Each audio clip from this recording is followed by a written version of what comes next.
Well, when the world went into lockdown, working from home became the new norm. But now, with restrictions easing and vaccines being rolled out, bosses are grappling with the balance between home and office-based hours. Yeah, almost two-thirds of employees are asking for a hybrid model that's some days from home and other days in the office.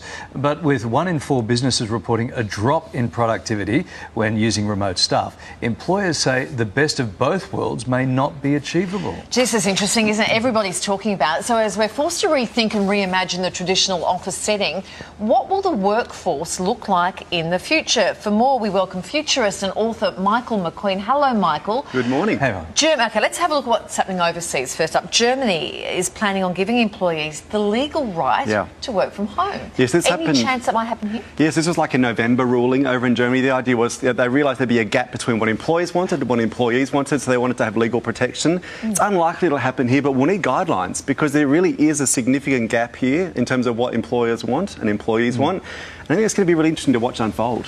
So surprisingly, millennials and Gen Z are struggling with this remote work, right? They're struggling with it. Now, data reveals that they feel more isolated, disconnected, the productivity is lower than their baby boomer or Gen X co-workers. Right? Yeah. So it's different horses for different courses? Well, it is. And I wouldn't have predicted that because I would have thought the digital natives, they would have been fine in going home and working remotely. But you think about the setup of so many young people, share houses or living with parents. I mean, it's one thing to say work from home, but if you've got 3 flatmates, I heard clients saying that have their staff dialing for an 8-hour shift on a laptop sitting on their bed, which is disastrous for your posture and your back, but also just productivity. So lots of factors. Also, that they're often missing the social element, but also often lower in the rungs of organisations, so feeling out of the loop if they're not in the room or at least in the office. Sure, and I guess baby boomers have already had that experience of being in office, so for them it's a real treat. Yeah. They're like really enjoying the process. Bosses may be wanting staff in the office, staff don't want to be there. The gap. So how do we address the gap? Well, the gap's interesting. So Bloomberg, for instance, in London have started paying $100 a day to staff to come back to the office. So like a stipend of something like 60 or 70 pounds, just to encourage people to be back, bums on seats. So there is a desire amongst some employees to have people back. In fact, about a third of employers say they want full-time staff back at their desks, but only 15% of staff do. A lot of staff are enjoying being at home or want to have that hybrid model. So it's going to be interesting to see how we come back to some sort of middle ground and the impact of that on so many things, like the way offices function, the way our CBDs function, because it's going to be certainly a hybrid model in the next sort of couple of years, certainly. All right, looking forward, and that's what you do. What does it mean for offices in the future? How do you think... OK, so we talk about the hybrid concept, but how is it all going to look post-COVID, do you think, when it settles? Yeah, well, I mean, firstly, we'll need less space. I mean, there's no doubt about that. So Jones Lang LaSalle did some research and they said if you look at the number of workstations per 100 employees that we'll need after COVID, it'll drop from 91 to 82. So that's just less space, I mean, by a factor of 10%.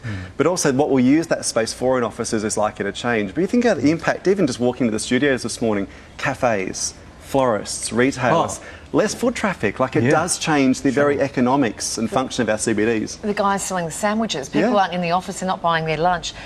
We need to make some pandemic predictions. You are a futurist. What industries are booming because of COVID, or will be? Yeah, well, there's a couple that are interesting. The technology space, of course, we've all gotten really good at Zoom and Microsoft Teams. But one of the technologies I've been watching in the last few months is one called Hubstaff. And Hubstaff, in fact, those who are watching at home who should be working right now, perhaps, they might not be aware of this. So Hubstaff actually allows a manager to monitor what their staff are viewing online, their keystrokes, basically to see if they're on task and being productive. So I think remote management things will probably become more valuable. Yes, like a big brother watching to see that you're not actually sitting on the couch watching Bridgerton. To an extent. That's exactly what it's about. The hybrid model will never work for Kylie. Now, on the flip side, there are industries that just won't make it through this time, right? Yeah. Well, I think certainly there'll be businesses that we'll see not come back to what they were. I think cinemas are a big one. And I still love going to the movies. And I think for some of that, it's going to be the fear of being in a space with a whole lot of strangers. But more than that, you look at what the production houses like, the big production house, but also Apple and Netflix are doing. They're producing content to go straight to streaming services rather than going through traditional channels. But also foreign currency businesses.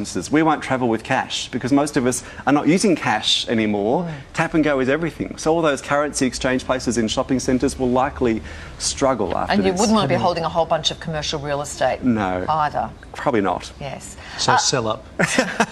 Reports also suggest that automation and artificial intelligence will cost 1.5 million jobs, Australian jobs, over the next couple of years.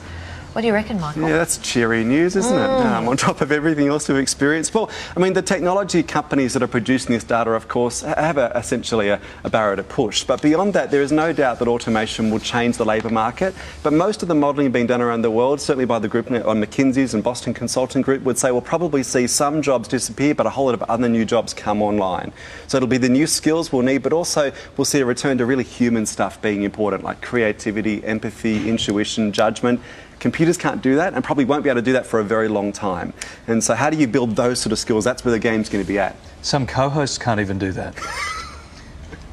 I know. I know. Empathy, warmth, compassion. Never. That's not Good to see you. Thank you so much. Thank you very much. Thanks, All right, Michael. coming up for you, Celebrity Scam.